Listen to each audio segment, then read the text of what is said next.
سر آپ ایک کو بیوقوف بنا سکتے ہو تو اتنے بڑے نیٹ ورک کو کیسے بیوقوف بنا لیا؟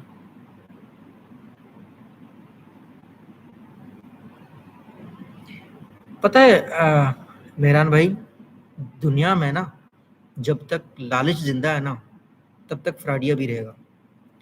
آپ دیکھ لیں جو سچے کاروبار ہیں نا، بینکس ہیں، ان کو لوگ اتنا پیسہ نہیں دیتے جتنا وہ ہمارے بی فار یو گلوبل کے جو پونزی اسکیمیں نہیں شروع ہوتی کہ آپ پیسے لاؤ اور ڈبل کر جاؤ، ان کو جتنے پیسے لوگ دیتے ہیں.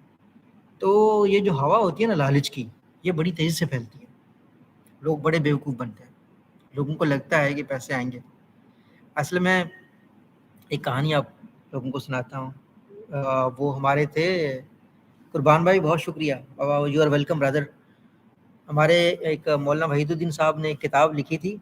وہ کہتے ہیں کہ ایک دفعہ نا پرانے زمانے میں 1980 کے دور میں ایک صاحب نے اخبار میں اشتہار دیا کہ کیسے کروڑ پتی ہو جائیں، کیسے جو ہے نا آپ لوگ امیر ہو سکتے ہیں.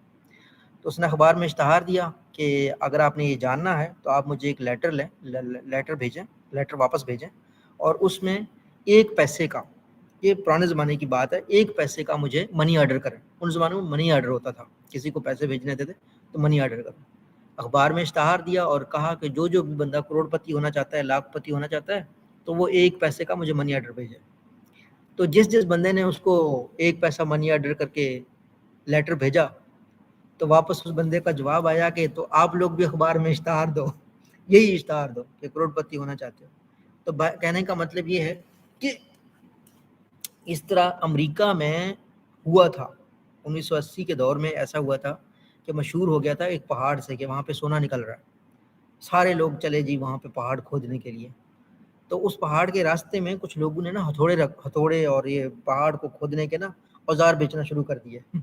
تو لوگ لگے رہے 2 ایک سال میں کوئی سونا تو نہیں نکلا، لیکن جو لوگ ہتھوڑے بیچ رہے تھے وہ لاکھوں پتی ہو گئے، کروڑ پتی ہو گئے. تو امیزون میں بھی یہی ہے کہ غریبوں کا کچھ نہیں بنا، لیکن جو لوگ کورس بیچ رہے تھے ان کی جو ہے نا بڑا جو ہے نا ان کا کام چل پڑا. اب وہ اچھا اسی پیسے سے نا اب وہ اسکول اور کالج کھول رہے ہیں.